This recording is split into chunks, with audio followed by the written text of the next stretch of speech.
আর আপনি যে আমাদের জীবন ও বৃক্ষের পক্ষ থেকে যে বৃক্ষরোপণ যে অনুষ্ঠান আজকে আপনাদের সার্বিক সহযোগিতা বা আপনাদের ঐকান্তিক প্রচেষ্টায় আমরা এই যে বৃক্ষরোপণ করে যাচ্ছি, আপনি এই বিষয়ে আমাদেরকে কিছু বলেন স্যার। ধন্যবাদ। আমি জীবন ও বৃক্ষ এই উদ্যোগে আমাদের চন্দন দাদা এবং আমাদের রিপন দাদা, আমাদের বিপণন দাদা এবং শেখ জুবাইর, তাদের উদ্যোগে যে ব্যবস্থাটা হয়েছে সত্যি আমি অত্যন্ত খুশি হয়েছি। আমার এরকম খুবই দরকার ছিল। আমি এই গাছগুলো লাগাতে চেয়েছিলাম কিন্তু সময় সুযোগ আমার হয়নি।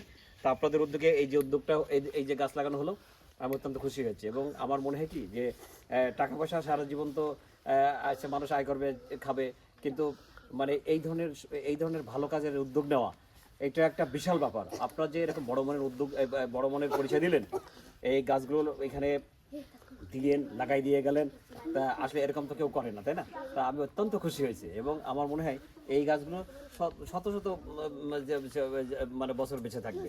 এবং আমার মনে হয় কি যে একদিকে অক্সিজেনের ঘাটতি মেটাবে, আর একদিকে এটা সব ফলজ গাছ।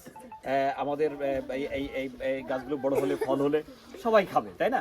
এবং এই যে একটা মানে আমাদের ইসলামের ভাষায় বলে এটা সদকা জারিয়া।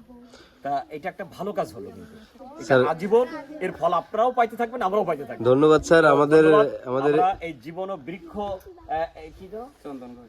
বৃক্ষ এই যে কাজের উদ্যোগে নিয়েছেন চন্দন দা এবং আমাদের রিপন দা এবং আমাদের ওই বিপণন দা, আমাদের শেখ জুবাইর, তা এটা ভালো কাজ করেছেন। এবং আপনারা আরো উদ্যোগ নেন, আরো বেশি করে এই বিভিন্ন জায়গায় লাগান। আর আমাদের প্রয়োজন হলে আমরা আবারও আপনাদেরকে স্মরণ করব। আর আমার মনে হয় আপনারা এগিয়ে যাবেন, এই কামনাই আমি করি। ধন্যবাদ স্যার। ধন্যবাদ হ্যাঁ স্যার, ধন্যবাদ স্যার, ভালো থাকবেন। ধন্যবাদ।